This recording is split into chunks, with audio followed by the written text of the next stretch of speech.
Hi everyone, Doug here. Welcome back to yet another board game channel, and yet another round of Wrath of Ashardalon, a Dungeons & Dragons board game, where our heroes are on a monster hunt, trying to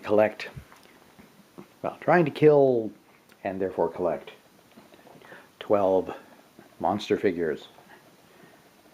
We're up to 5. So we're doing okay, however we are massively surrounded by all kinds of critters. So let's just get to it, hoping we can eliminate a few of them this round. We will be starting with Quinn, our cleric. Let's zoom in on him. Right. There's Quinn, who is currently dazed, so he's only going to be able to either move or attack. I think we're going to attack, try to take out that last critter. However, before he does that, he is also poisoned. So he takes 1 damage at the start of his hero phase, which means, unfortunately, he's down to 2 hit points. We may be using a healing surge on him. And we're going to, hopefully we can get rid of that poisoned at the end of his turn. So, he's going to take his 1 lone action. He's going to attack the Legion Devil that he is standing right next to. He is going to do so with his Sacred Flame, because if he does hit it, he will be able to get that hit point back. So, the Legion Devil has an armor class of 16. So we will roll the die, add 6 for the Sacred Flame, and add 2 to all attack rolls when attacking monsters within 1 tile, and he's just directly next to him, so that's the same tile. Well, yeah, that would actually be a different tile, even though next to. But, so we're going to be adding 8. And we want 16 total. We roll. They rolled a 1. Good job. Yep, that failed. Way to go, Quinn. Who's going to die shortly. Alright, that is the end of his hero phase, so we are going to try to get rid of his poisoned. We need to roll a 10 or higher. Got even odds. I only rolled a 7, so no. That means exploration phase. No exploring gets done because he's not next to an unexplored tile. So going into the villain phase, we have to do an encounter card because he didn't explore. Oh, wow, okay, this is going to affect everybody. Event attack, deep tremor. A deep tremor shakes the dungeon as rocks fall from the ceiling. Attack each hero. It's going to be at a +8 and potentially do 1 damage. Alright, now let's start with Quinn. His armor class is 16, so we roll 6 plus the 8 is only 14. So, okay, Quinn dodges. Tarak with an armor class of 14. We roll 18. Okay, Tarak got hit. That knocks him down to 1, 2, 3, and 4 HP. And finally, let's see if Vistra can avoid it. She's got an armor class of 17. The 12 plus the 8, that would be 20. So no, Vistra also gets hit. Oh boy. Knocking her down to 4. 2, 3, and 4. Well, that sucked. Alright, having done that... Oh, I do get to get rid of Quinn's dazed anyway, even if he's still poisoned. Of course, when he inevitably dies, he would lose that anyway. Alright, activating his monsters. I think, as things stand, we have... Okay, we don't quite have completely unique monsters. We do still have 2 characters with the Duergar guards. But these will just activate a single figure each. Legion Devil is within 1 tile of a hero, moves adjacent, and attacks with a sword. With a plus 11. So, we rolled a 4. Plus 11 is 15. It actually missed him. Wow. That was unlikely. But it happened. Next up, the Gibbering Mouther on the next space. If it is within 1 tile of a hero, it is. It attacks all heroes within 1 tile. He could get dazed again. So it's going to attack with a plus 8.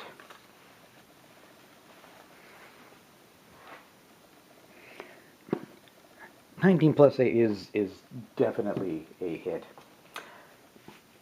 So Quinn is down to 1 hit point and dazed again. Of course, he's going to die at the beginning of his next turn. So that doesn't much matter. The dazed. The poison will kill him, and he'll go down. Oh well. Let us then move on to maybe Tarak will have better luck. Alright, there's Tarak, standing right next to Vistra. They're horribly surrounded. So for his first action, Tarak is going to use his daily power. He's going to use his Tornado Strike, which allows him to attack 4 times. Each attack can be against any monster on your tile. And we have 1, 2, 3, 4, 5 on the tile. So get a +7 on each attack and do 1 damage. We also have to keep in mind that he does, I guess he's doing this with his magic sword, which will give him a +2 bonus to the attack rolls for anybody adjacent to him, which is only 2 of them. Unfortunately, this human cultist is actually on a different tile, even though he's perfectly adjacent. Oh well. Okay, so first off, I'm going to work on the adjacent ones. So yeah, he's adjacent to those 2. He could move, and then, yeah, no matter where I move him, he's not going to be adjacent more than 2. Well, if I moved him there, I could attack those 3.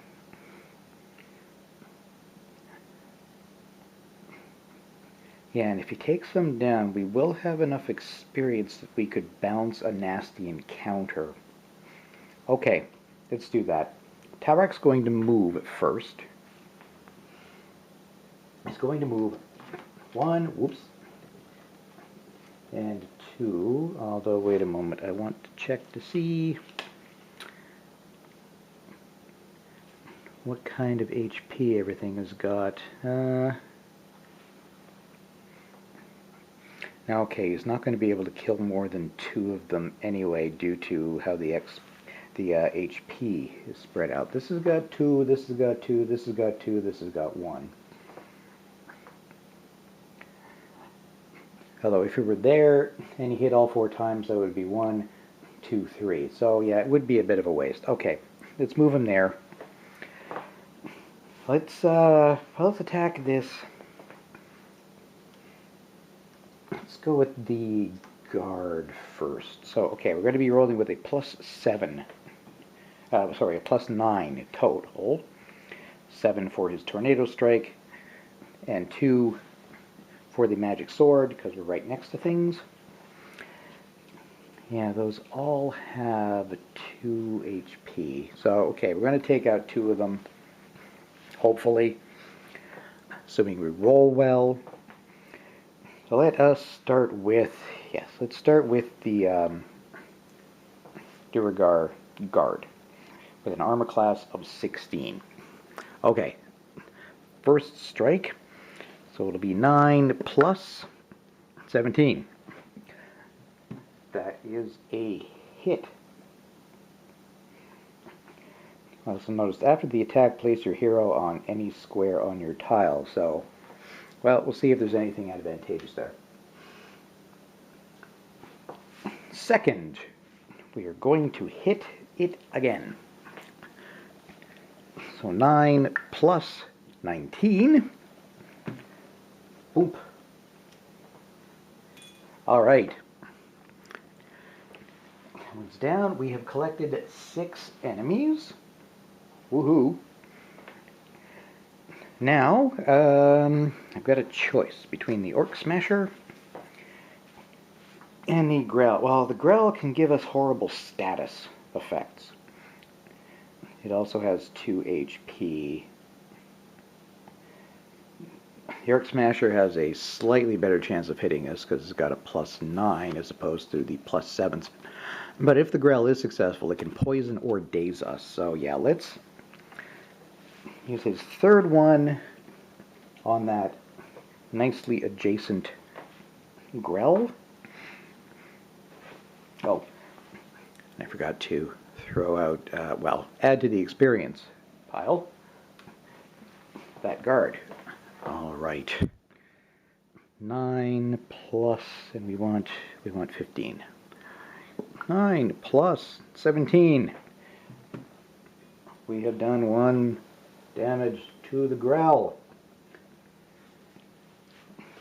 Fingers crossed. Can we do this for his last bit of tornado strike? Whirling around like a madman.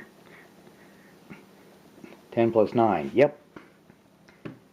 Way to go. All right.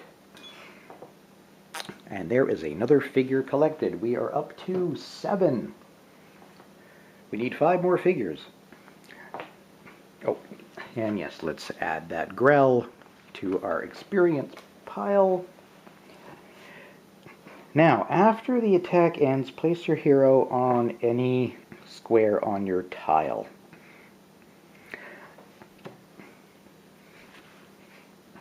Well, because he does have that magic sword, he is better at attacking things that are directly adjacent to him.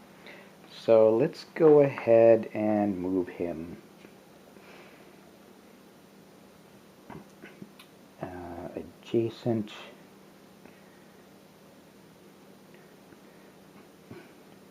Well, we can still put him there. He'd still be adjacent to 2 of them. Yeah, let's move him right back there. Because, yeah, his HP isn't any better or worse than Vistra. They're both at 4. Alright, that concludes the action phase. The exploration phase, nothing happens because he hasn't had a chance to wander off and explore. He already moved and then used his crazy tornado attack. Now, the villain phase, which means we do have to pull an encounter card. We do have enough experience in the experience pool, though, that we might be able to bounce this depending on curse. Bloodlust. The furious need for destruction fills your mind. You are cursed. Place this card on your hero card as a reminder. At the start of your hero phase, you take 1 damage. Well, blech. It's already down to 4.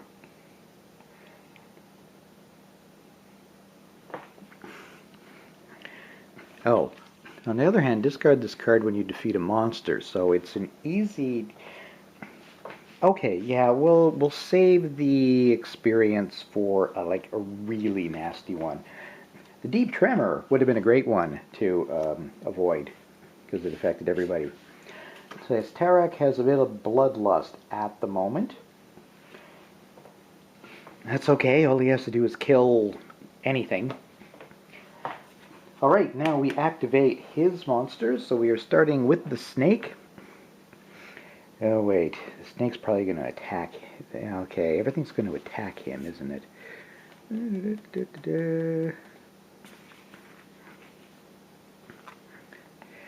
So he could fall. Oh, okay. Changed my mind. We're going to get rid of Bloodlust. Can't afford any extra damage. Because if these things hit him, and everything is near him, but yeah, again, he's not in any more danger than anyone else. So yes, we can spend 5 to spend 5 experience from our pool. There's a 2, a 2, and a 1. Put those into the discard pile and avoid the Bloodlust. Alright, now on to the monsters. Snake, if it's within 1 tile of a hero, it moves adjacent to closest hero and attacks with Venomous Bite. So it's going to get a +7.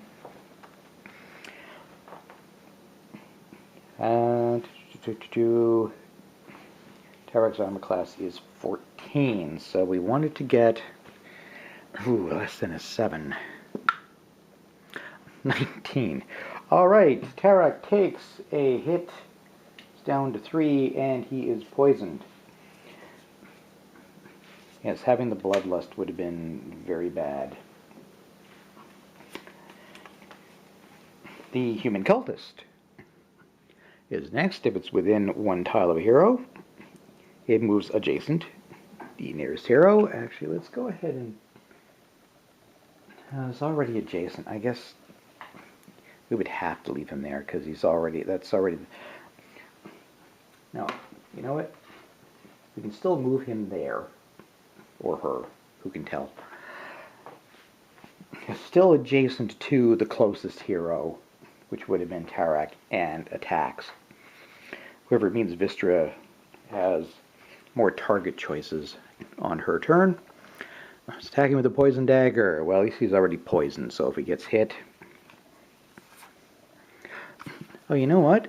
The snake doesn't actually do any damage. It just poisons him. Duh. Learn to read. Okay, so he's still at 4 HP, but he's still poisoned. Okay. Moving on to the cultist, going to roll with a +6.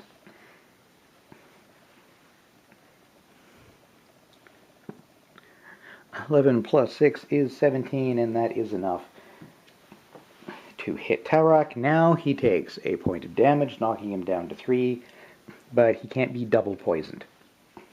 So that's okay. The Cave Bear, if it's on the same tile as a hero, okay. If it's within 1 tile of a hero, it moves adjacent to the closest hero and attacks with its leaping strike, which could be quite painful, it looks like. Well, Vistra is definitely closest, so leaping strike. Whoop. Leaps into shot. And attacks with a strike, which is going to be a +8. She's got an armor class of 17. So 8 plus 10 is 18. Actually hit her.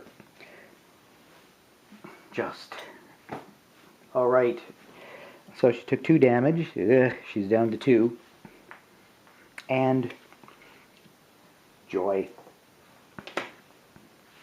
She is dazed. This might be close.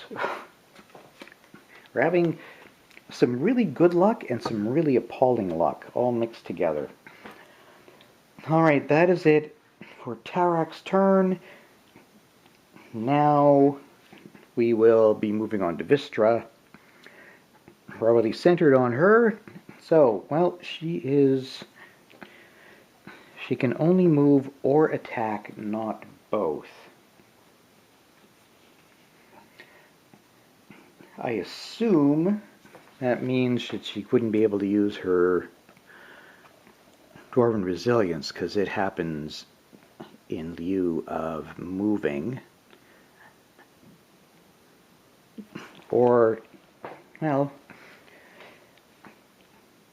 she can't move it anyway. Hold on, I'm going to look this up. I can't find anything definitive. I suspect the daze means that I cannot use the Dwarven Resilience utility power. The move action has been taken away from me, so I can't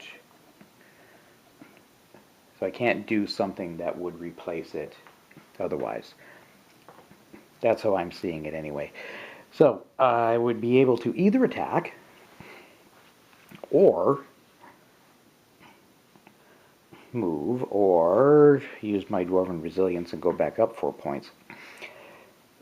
When she puts the 4 points back up, of course, then she's just going to get hammered on anyway.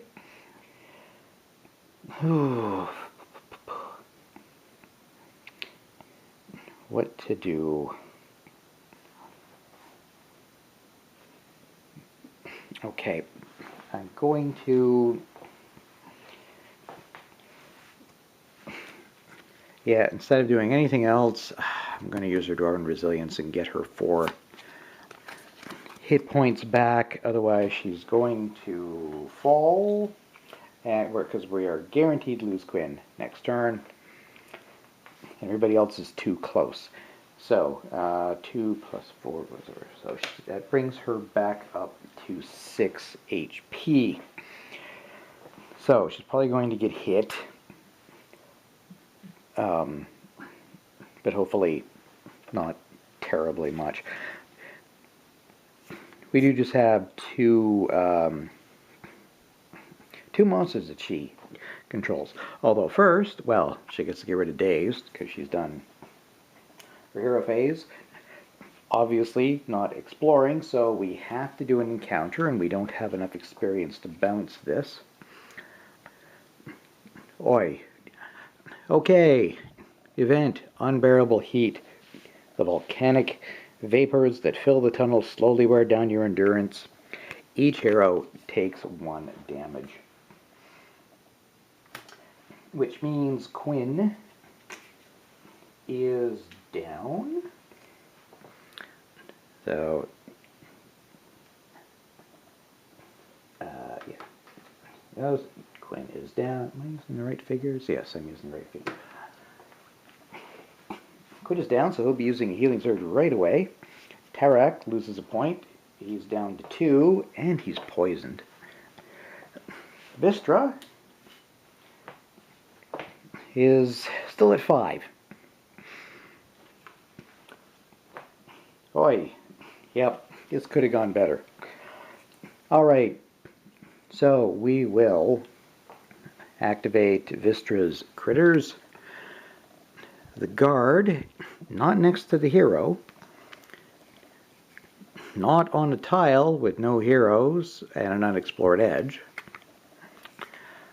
Otherwise, the guard moves 1 tile towards the closest hero. Well, he's on the same tile.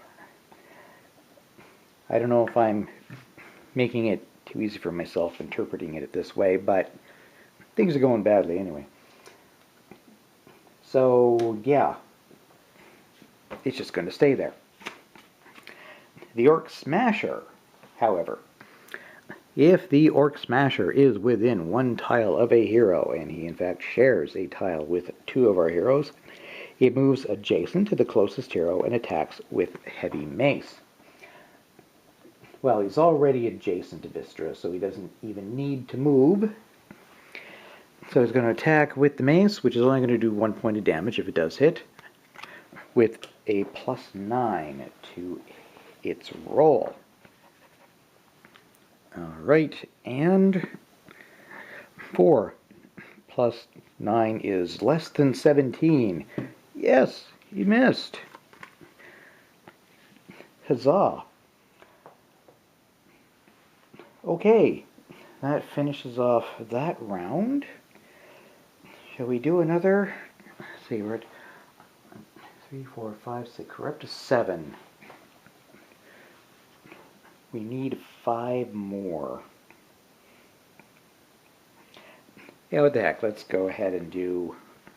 I'm home alone tonight, so I'm going to take advantage of it and do some extra filming. So let's do another go. So, we move back around to Quinn. Okay, there is Quinn. During the hero phase, well, we are going to use one of our 2 healing surges. Revive a hero that has been reduced to 0 hit points, which is in fact what has happened. So, we get rid of that healing surge. His surge value is 4, so he comes back with 4 HP. And more importantly, for the first time in a long time, he gets 2 actions. So we will stand him up. We are going to have him attack that last Legion Devil, please.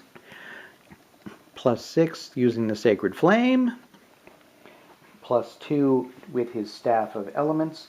So we are going to be adding an 8 to his roll. 8 plus 11. 19. Yes. He hit the Legion Devil, which only has a single hit point. Down it goes, and guess what I forgot to do last turn? That's right. Critters were killed.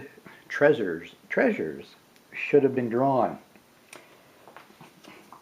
So Tarak, actually Vistra, no, okay, so only Tarak is getting a treasure. He's the only one who killed something. So,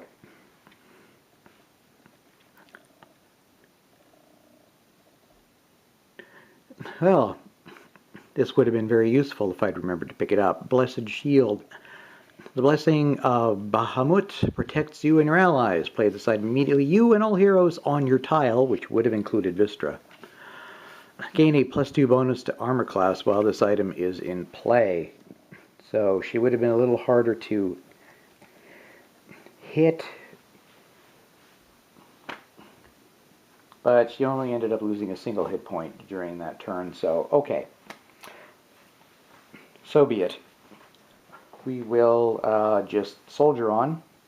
So, back around to Quinn, who was just defeated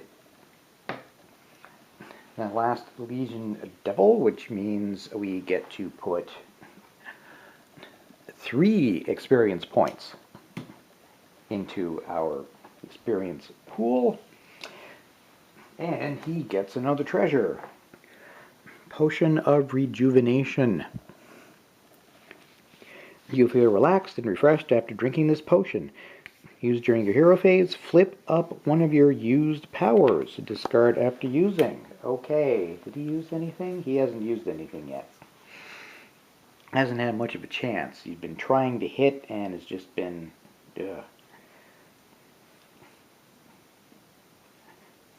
Yeah, should have been better with his powers. Anyway, it's fine. Doesn't matter. What we're going to do, the utility power can be used right during hero phase. Well, you know what? Let's go ahead. So he's got a movement. He's got a speed of 5. 1, 2, 3, 4, 5. I can't. 1, 2, 3, 4. I can't quite get to that tile. I was thinking of using his healing him. You and one other hero on your tile gain 2 HP, but he can't get all the way there. Alright, oh, but that means he did get an HP back. He's back up to 5 because he did use the Sacred Flame, which on a hit heals him 1. Alright, so now he is going to move his 5. What I'm going to do is actually just have him go 1, 2, 3, 4. I'm going to put him over here so this thing is not adjacent to a tile that we're on anymore. So the Gibbering Mouther, which is going to get to go in a minute, will not be able to do its thing. Alright. We were unable to explore. I didn't really want to head towards the gibbering mouther. Is it gibbering or gibbering? I think it's gibbering. Anyway. So we will have to draw an encounter card. Oh look, another curse. Terrifying Roar. You are cursed. Place this card on your hero card as a reminder. You take a -4 penalty to attack rolls while this curse is active. You can get rid of it at the end of your hero phase by rolling a 10 or more. That's really, really appalling.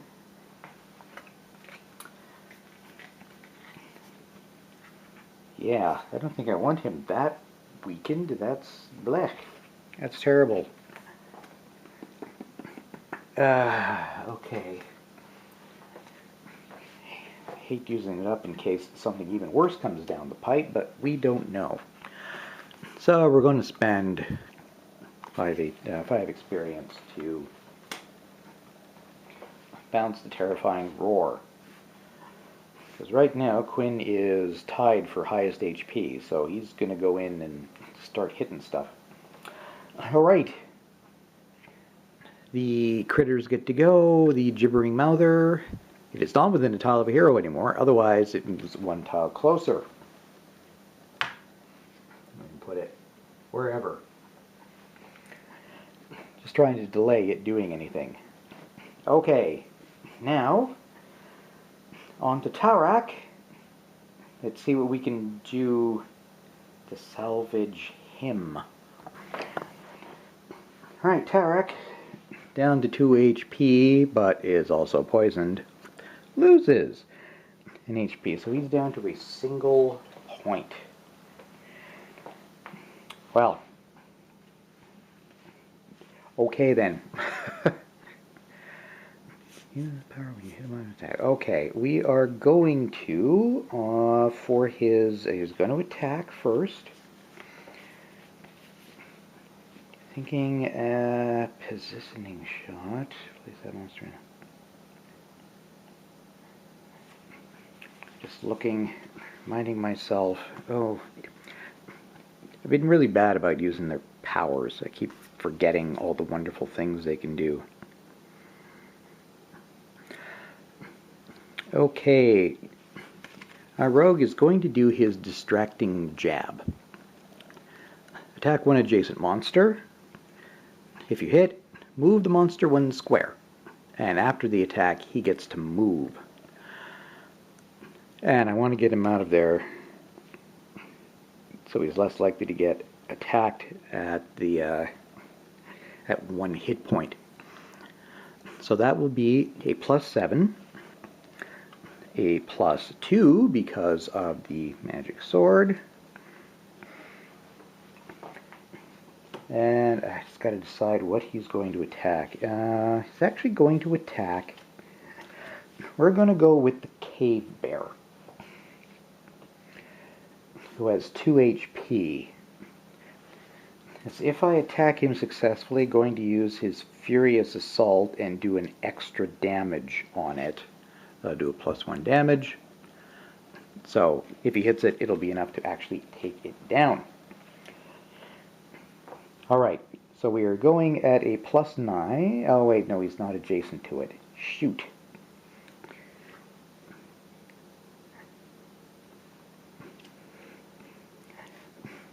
Well, he'll still get to move if I want him to after using the distracting jab. Okay. For his action, he's going to move 1, 2. He's got plenty of speed to get right here, adjacent to the bear. Alright, now we are attacking with a +9 against an armor class of 14, so 9 plus 5 is 14. 14, yay! That's just enough to hit it with an armor class of 14. He is, it says move the monster 1 square. We're not going to worry about that because we will use his utility power of Furious Assault. Use this power when you hit a monster with an attack. Monster takes +1 damage. That is enough to take down PK Bear. 1, 2, 3, 4, 5, 6, 7, 8, 9. We need 3 more. Now, he also gets to move his speed after the jab, despite despite having already moved, he gets to move again because it's part of the skill. So he can move up to 6 spaces away. I want him far away right now because he's very badly hurt. 1, 2, 3, 4. Well, that 4. Yeah.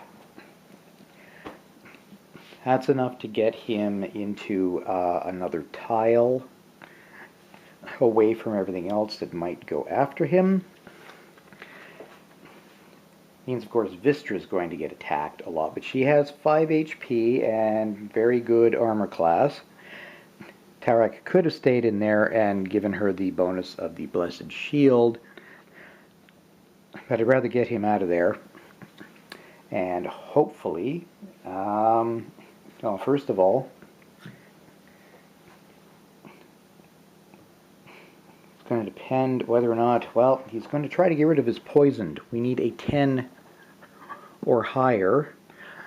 12. Okay, he's not going to automatically die at the beginning of next turn from poison. That's good. Now, nasty encounter card. Oh dear.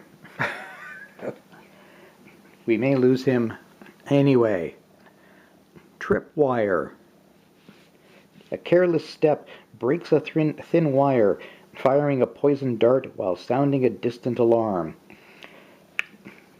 So in his rush to get the heck out, he manages to set off a tripwire, draw a monster card, and place its figure on the closest unexplored edge. That's 1, 1, 2, so I guess it'll be, yeah, it'll be that edge. What do we get? Oh good, and it's an orc archer, so it's going to get to hit us. No matter what. Okay. Just find an orc archer. There we go. Put him, oh, just a moment. I believe this is the closest unexplored edge. Or, well, I guess it would tie for that. And now we have to test for this poison dart to see if he becomes poisoned again. It's going to roll a +10. And then we'll discard that. So his armor class is 14. He does have the shield, so it's actually 16. So we really want to roll a 6 or less. We did not. Tarak doesn't take any damage, but he is poisoned. So he gets the poison right back. He's going to die at the beginning of his next turn. Oh well. Alright. Time to activate his monsters. First up is the snake. If it's within 1 tile of a hero, it moves adjacent to the closest hero and attacks with a venomous bite. Well, it's already adjacent to the nearest hero, who is Vistra, with her armor class of 17. It's going to roll with a +7. 17. Sorry, slight distraction there. Yes, 17, just enough to hit. Now, it doesn't hurt her, but she is now also poisoned.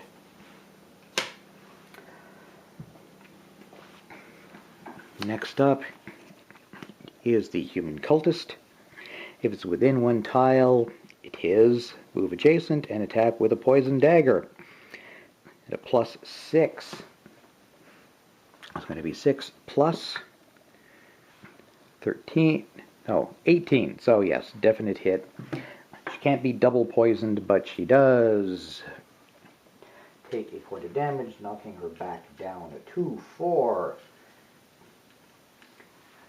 Boy, this is a roller coaster. And after the cultist is, yep, time for the orc archer. If it's adjacent a hero, it is not. If it's within 2 tiles of a hero, it is. Attacks the closest hero with an arrow. It should be +6. It's a 2 damage, 1 even if it misses. So it doesn't matter what happens, even if he misses, he does damage, 1 damage to Tarak. It really doesn't matter what we roll here. 6 plus 2 is 8, which is a miss, but still does 1. Which means Tarak falls. At least he's not poisoned anymore.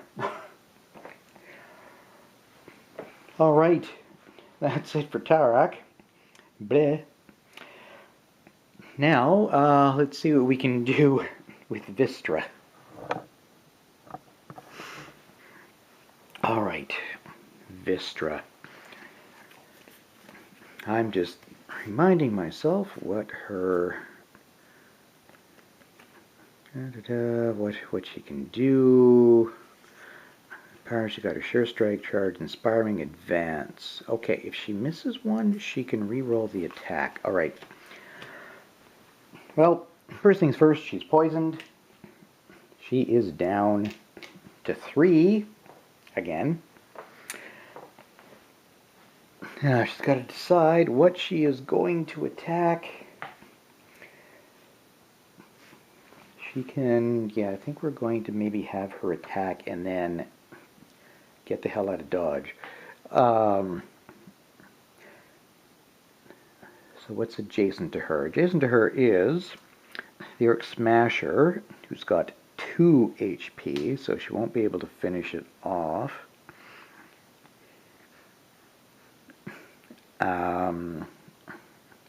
The snake and the cultist. Well, let's have her use her Sure Strike against the cultist because it can poison and do damage as opposed to the snake, which only poisons. Attack one adjacent main monster, rather, with a +11. And the cultist has an armor class of 14. We need to roll a 3. Which we did, just. Wow, that's okay. It takes down that cultist, which gets us up to, I believe, we're up to 10. 1, 2, 3, 4, 5, 6, 7, 8, 9. We've defeated 10 enemies. We only need 2 more. Oh, okay. She didn't have to use her Inspiring Advice. So now she is going to move. She can go... She's got a speed of 5, but she does have the Boots of Striding, which gives her an extra 1, so she can move 6. 1, 2, 3, 4, 5, 6. Let's do that. And hope we get a tile with a white arrow, so we do not have to do another terrible encounter. Let me just move over so we can add the tile in the right place. Tile, I mean, we'll have a new monster, but the more the merrier at this point. Haha, white, yes. Alright, we do still have to spawn. Enemy, it's Orc Smasher, which she cannot have because she already controls one. Ah, look who's back. It's our old friend, the Cave Bear. Let's grab another Cave Bear. Goes right there. However, that's the exploration phase. I forgot to do one more thing at the end of the hero phase. That is to roll to get rid of Vistra's poisoned. She gets a +5 to rolls against poison because of her cast iron stomach. So we need 10 or more, but we get +5, 7, +5 is 12. Thank goodness for that. Goodbye, poison. Alright, then we explored. We don't need to draw an encounter. Thank goodness. Now, we are going to activate her enemies. So, we've got the guard, which is not adjacent to a hero. It's on a tile with no heroes and an unexplored edge. That is not. Otherwise, it moves one tile towards the closest hero. Well, we ignore this. We ignore Tarak. He's 2 tiles away, so it's going to move. It has to move to the Scorch Mark, which does put it adjacent to Vistra, but it doesn't get to attack this turn. So that's all right. Next up is that Orc Smasher. Within 1 tile of a hero. 1.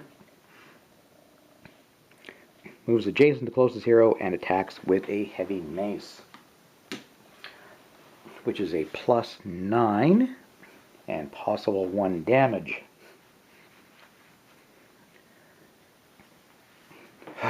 Okay. So 9 plus 19. That's a hit. Vistra's down to 2. It's going to be really close. And now, that brand new cave bear.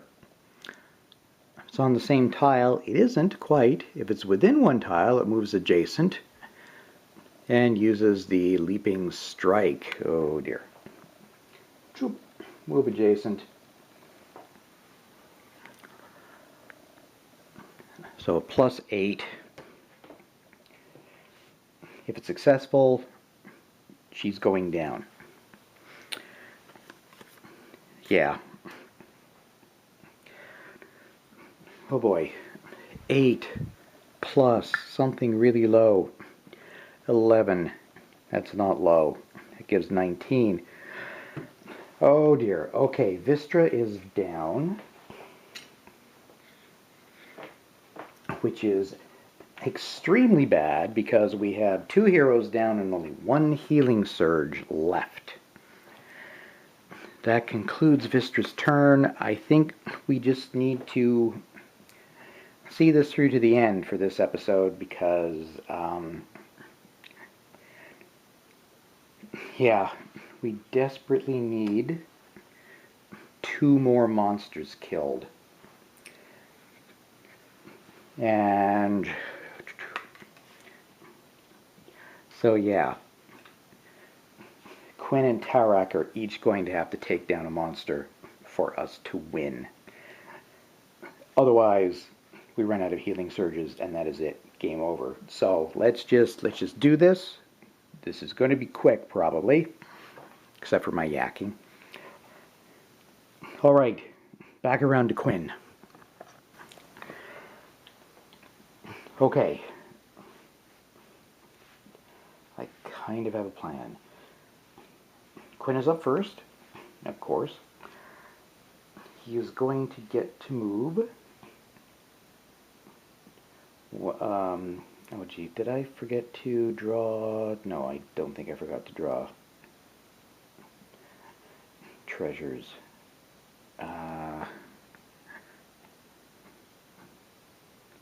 Yeah, okay. Hope I didn't forget to draw treasures. I'm not sure it would have mattered. Yeah, because they both died. So they... Oh yeah, Tarak did kill. He took out... Okay. Sorry, losing track of where I am. Okay, wouldn't have done any good. Tarak should have gotten a treasure when I believe he was the one who took down the cultist. A potion of recovery that could use at any time to end a condition. on a hero. It's okay. We were killed by combat, so it doesn't matter. Alright. Quinn. Back to Quinn. First thing, he can move up to 5 spaces. 1, 2, 3, 4. Good enough. He's adjacent. He is going to use Wrathful Thunder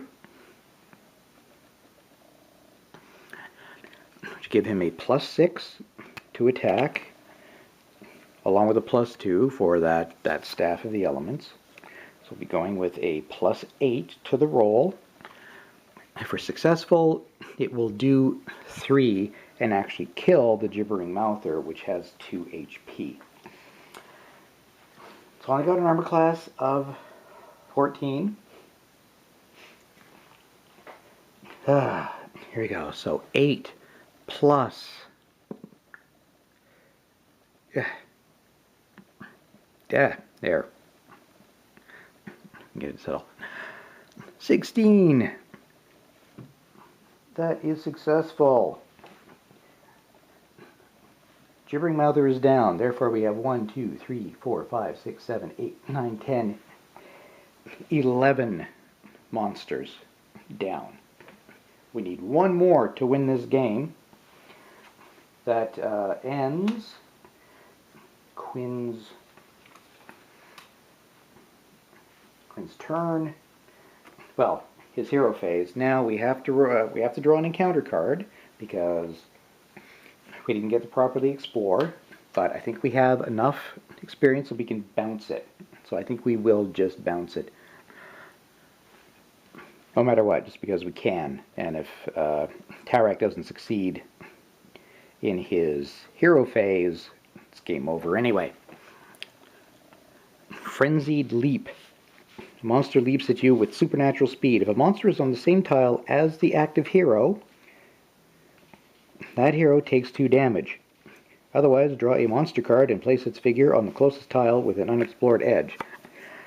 Well, that really makes no difference whatsoever, so let's go ahead and pardon the interruption. My camera ran out of space because I forgot to delete some old videos from the previous section. Alright, so what we missed was me humming and hawing and eventually deciding to just go ahead and bounce that Frenzied Leap card. So we're going to spend 5 experience. Make sure that doesn't happen because we don't need another critter messing it up, coming in and just screwing up with Quinn.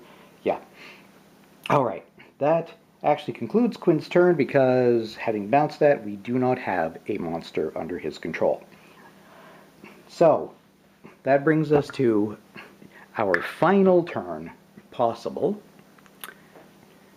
with Tarak. We are going to spend our second Healing Surge, bring him back with 4 HP.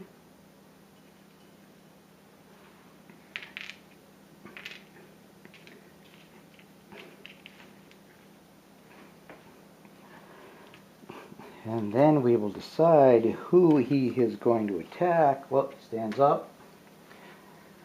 He's got a speed of 6. 1, 2, 3, 4, 5. So he's going to attack either the snake or the orc archer. They both have identical stats. They're both 13 armor, 1 HP. So let's just go ahead and move him up there. He's going to attack the snake.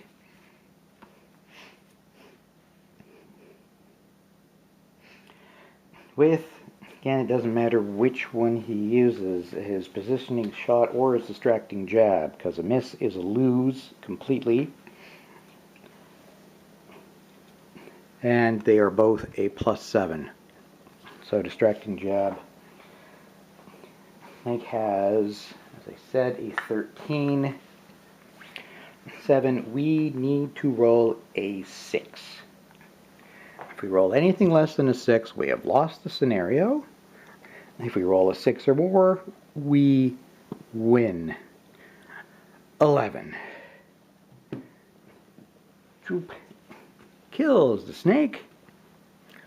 That gives us 1, 2, 3, 4, 5, 6, 7, 8, 9, 10, 11, and 12 monsters down. So we get to read this. You return to the village with news of your victory over the horde of monsters. The village celebrates with a simple festival and gets to rest easy, at least for a little while. Presumably they just grab Vistra's unconscious self and drag her out and into the nearest village and saying, "Hey, we did a whole lot of killing for you." That was close. That was literally as close as it could have gotten. It was all hanging on that one last roll. But we did it. Go team. So, thank you all very much for watching.